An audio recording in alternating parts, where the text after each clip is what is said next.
হবে আপনি এখানে বসে কিয়ামতটা সচক্ষে লাইভ দেখতেছেন। وأنزلنا الحديد فيه بأس شديد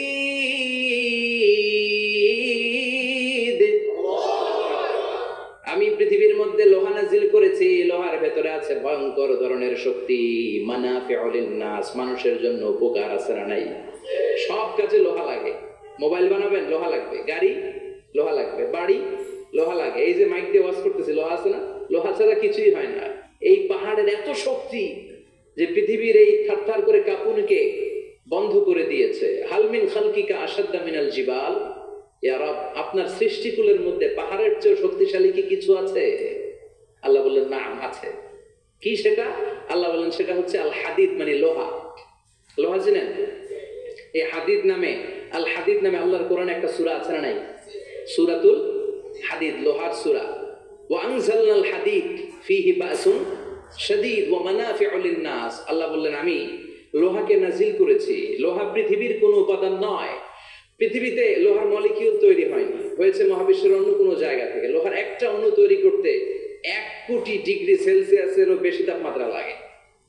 এই লোহাকে আল্লাহ বললেন আমি পাহাড়ের চেয়ে বেশি শক্তিশালী করে বানিয়েছি লোহাকে। সুবহানাল্লাহ পড়েন।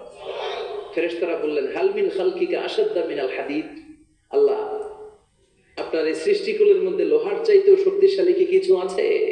আল্লাহ বললেন না, আছে। ফেরেশতারা বললেন মা হিয়া, আল্লাহ বললেন সেটা হচ্ছে আন্নার, আগুন। আগুন লোহাকেও গলিয়ে দেয়। সুবহানাল্লাহ পড়েন।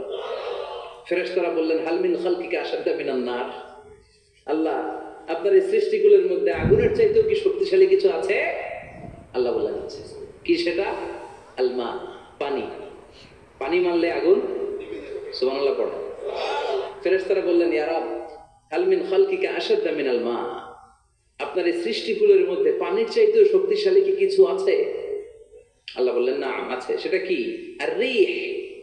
আর রিহ মানে বাতাস। কারণ বাতাসের ধাক্কায় সমুদ্রে, সাগরের পানিতে ঢেউ খেলে, জলের উচ্ছ্বাস হয়, জলোচ্ছ্বাস হয়, ঠিক কিনা? এবার ফেরেশতারা বললেন মাবুদ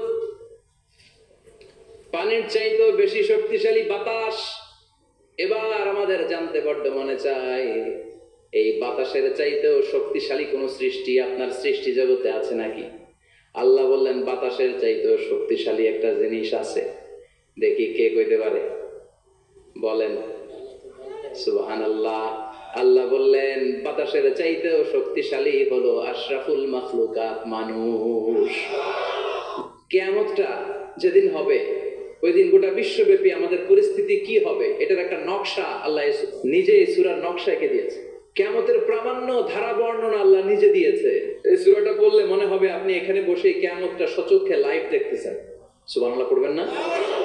সূরাটার নাম হচ্ছে আল কারিয়া। কি নাম? সবাই বলেন কি নাম? আল কারিয়া মানে হচ্ছে বিকট আওয়াজ, ভয়ঙ্কর আওয়াজ, জাইগান্টিক সাউন্ড, বোম্বাস্টিক মার্কা সাউন্ড।